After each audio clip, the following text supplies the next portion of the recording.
வர்ணமூர்த்தி, நம்ம கட்சிக்காக எவ்வளவு பாடுபட்ட நீ, நான் முதல்வரா வரணுங்கிறதுக்காக எவ்வளவு ஆசைப்பட்ட நீ, அநியாயமா கொலை பண்ணிட்டாங்களே. இல்ல சார், இன்னும் 5 நிமிஷத்துல கண்ணை திறந்துருவான்னு டாக்டர் சொல்லியிருக்காரு. கோடாலி வெட்ட பத்தி உங்களுக்கு தெரியாது, அது அரசியல்வாதிகளுக்கு தான் தெரியும்.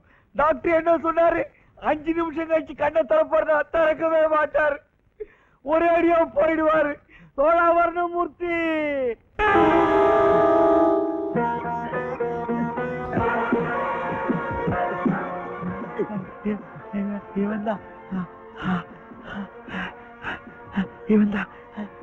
இவன்தான் என்ன குத்துனது.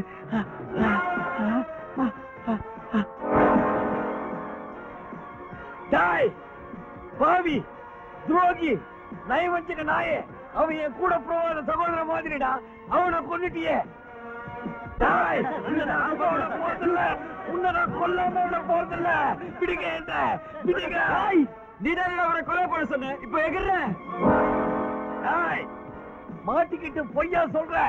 உன்னால ப்ரூவ் பண்ண முடியுமாடா? பிடிக்க என்ன பிடிக்க.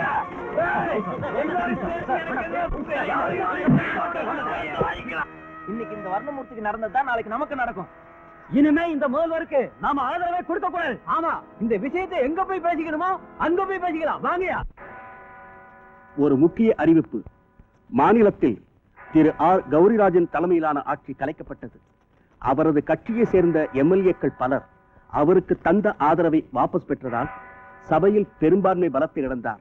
மேலும் சட்டம் ஒழுங்கு சீர்குலைவு இவையெல்லாம் இந்த நடவடிக்கைக்கு காரணம் என்று ஜனாதிபதி மாளிகை செய்திக்குறிப்பு தெரிவிக்கிறது. സാറേ എന്തിനാ നിങ്ങൾ ഇത്ര എമോഷണൽ ആയി പോയി? നിങ്ങൾക്ക് ഒന്നും പോയിട്ടില്ല. என்ன சொல்ற? നോക്കൂ. Yes sir. வணக்கம் ஐயா. கும்பிடுறோம் ஐயா. நாங்க எப்போ உங்க பக்கம் தான் ஐயா. நீங்கள் பதவியில் இருந்த போது என்னென்ன பவர் இருந்ததோ எல்லாம் இவட இருக்கு. பதவி மட்டும் போய் போட்டே. எனக்கு இந்த பவர் மட்டும் பத்தாது, பதவியும் வேணும். கிட்டும். பொறுமையாய் இருந்து ஜனங்களை மறுபடியும் ஏமாற்றியால் கிட்டும்.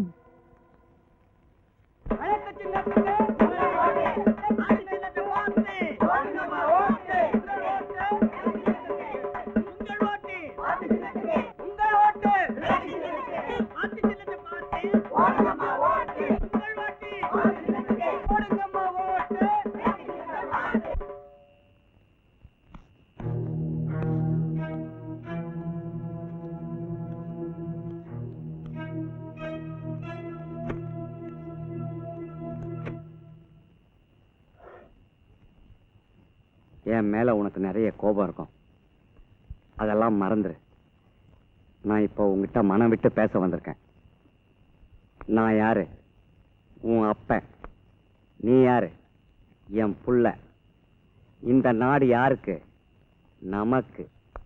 இது நம்மோட பரம்பரை சொத்து. இப்ப நாடு என்கிட்ட இருக்கு, எனக்கு அப்புறம் உன்கிட்ட வரும், உனக்கு அப்புறம் உன் புள்ளைக்கு போகும். இந்த நாட்டை நம்ம பரம்பரை தான் ஆளணும். வேண்டாம், நமக்குள்ள போட்டி வேண்டாம். வாபஸ் வாங்கி. ஏன் இஷ்டப்படி எலெக்ஷன்ல நிக்கல, கட்சி சொன்னதுனால நிக்கிறேன். கட்சி சொல்றபடி தலைவன் கேட்க கூடாது, தலைவன் சொல்றபடி தான் கட்சி கேட்கணும். அகில இந்தியா முழுவதும் இப்படித்தான் நடக்குது. நான் அப்படி நடக்க விரும்பல. அப்படின்னா ரொம்ப நாள் தலைவனா இருக்க மாட்டேன். வேண்டாம், தொண்டனாவே இருக்கேன். கலெக்டர் பதவியை விட்டு கை கட்டி பியூனா நிக்க போறியா? இந்த நாட்டுல ஒரு தடவை தலைவன் ஆயிட்டா அப்புறம் அந்த போஸ்டை விட்டு இறங்கவே கூடாது. இப்ப கேக்குறேன், நீதான் உன் கட்சிக்கு எப்பவுமே தலைவனா இருப்பேன்னு உங்க அம்மா மேல சத்தியம் பண்ணி கொடு, நான் உடனே வாபஸ் வாங்குறேன். நீ ஏன் பதவிக்கு வா. என்ன சொல்ற?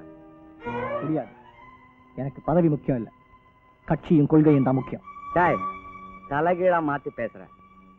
ஒரு தலைவனுக்கு கட்சியும் கொள்கையும் முக்கியம் இல்லடா, பதவிதான் முக்கியம். உன் குணத்துக்கு அரசியல் ஒத்து வராது. விட்டுடு, என்கிட்ட விட்டுடு. உனக்கு எத்தனை கோடி வேணும்னாலும் தரேன். உன் ஒய்ஃபையும் லவரையும் கூட்டிக்கிட்டு போய் அமெரிக்காவில் செட்டில் ஆயிடு. ஒரு அப்பா பிள்ளை கிட்ட பேசுற பேச்சா இது? புரியாத விஷயத்த புள்ளைக்கு அப்பம் புரிய வைக்கணும்டா, அது கடமை. உன் கொள்கைப்படி பார்த்தா ஆட்சியும் பதவியும் கட்சியும் குடும்பத்தை விட்டே போயிடும். போகட்டும். போகட்டுமா? நீ 4 பேர்கிட்ட நல்லவன்னு பேர் வாங்குறதுக்காக என் பொண்டாட்டி பிள்ளைங்க நடுத்தரவுல நிக்கணுமா? என் ரத்தம் கொதிக்குதுடா. பெத்த மகன்னு கூட பார்க்க மாட்டேன்.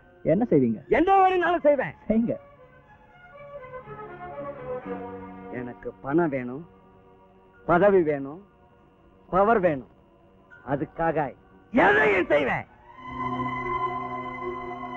ஒவ்வொரு செங்கல்லா எடுத்து வச்சு இத்தனை வருஷமா நான் கட்டின கோட்டை இடிஞ்சிடக்கூடாது. தினம் எனக்கு மாலை மரியாதை வேணும். இந்த துண்டு என் தோல்ல எப்பவும் உரசிக்கிட்டே இருக்கணும். என் காருக்கு முன்னாடியும் பின்னாடியும் சைரன் சத்தம் கேட்டுக்கிட்டே இருக்கணும். வாழ்க கோஷம் எப்பவும் என் காதுல விழுந்துகிட்டே இருக்கணும். தினமும் பேப்பர்ல முதல் பக்கத்துல கொட்டை எழுத்துல என் பேர் வரணும். இதெல்லாம் இல்லாம என்னால வாழ முடியாது. வரப்போற தேர்தலில் நான் ஜெயிக்கணும். எனக்கு பதவி வேணும், எனக்கு பதவி வேணும், எனக்கு பதவி வேணும்.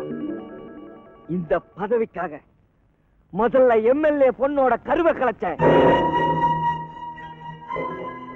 அவளோட அப்பனை தீர்த்துட்டு நான் எம்எல்ஏ ஆனேன். மந்திரிங்களை தூண்டி விட்டு இந்த நாட்டுல கலவரத்தை ஏற்படுத்தி எத்தனையோ பேரை அழிச்சு நான் முதல் மந்திரி ஆனேன்.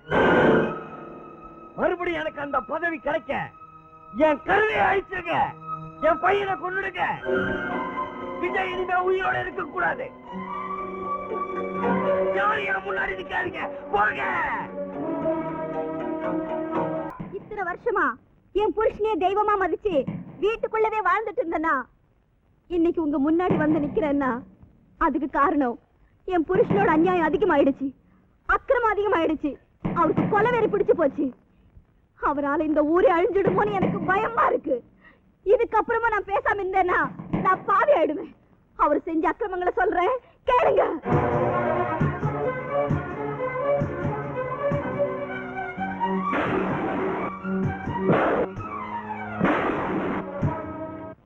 ஏன் ஒருத்தியோட பூவும் பொட்டுக்காக பல பெண்களோட பூவும் பொட்டு அழியணுமா?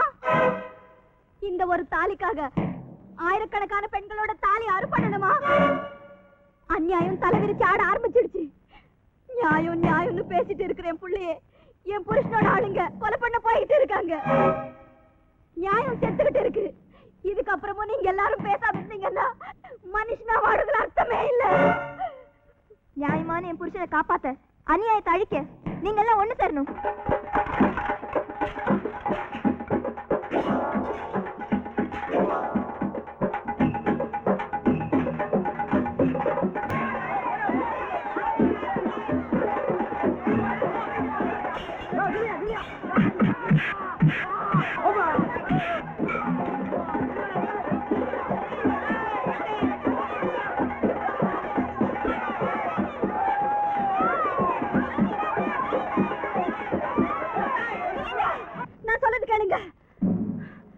நீங்க எல்லாரும் ஒரு நிமிஷம் இங்க இருங்க.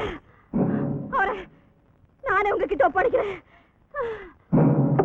என்னங்க என்னங்க என்னங்க என்னடி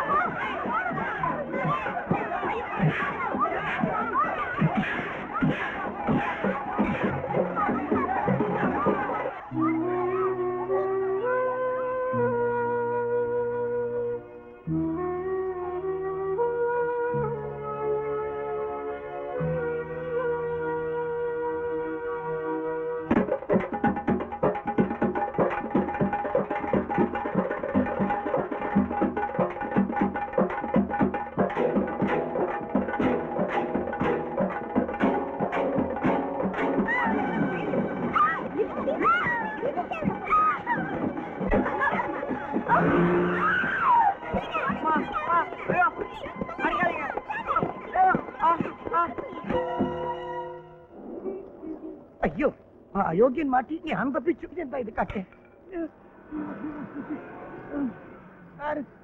ஓ வாட்ஸ்அப் லியோ, ஓ ஒரு ஜீப் கொண்டா, நமக்கு போவோம். எந்தடா முடிக்கிறது? ஆட்சியில இருக்கும்போது அரசாங்க உத்தியோகஸ்தனா உங்களுக்கு அவ்வளவு கேவலமா போயிடுச்சா? என்ன சொன்ன? சோடா வாங்கிட்டு வா, உன் சின்ன வீட்டுக்கும் பெரிய வீட்டுக்கும் காய்கறி வாங்கிட்டு வா. டேய், நீங்க ஆட்சியில இருக்கும் போது தாண்டா நாங்க உங்களுக்கு சல்யூட் அடிப்போம்.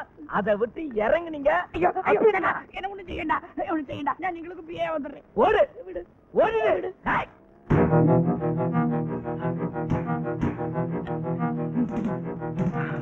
அம்மா!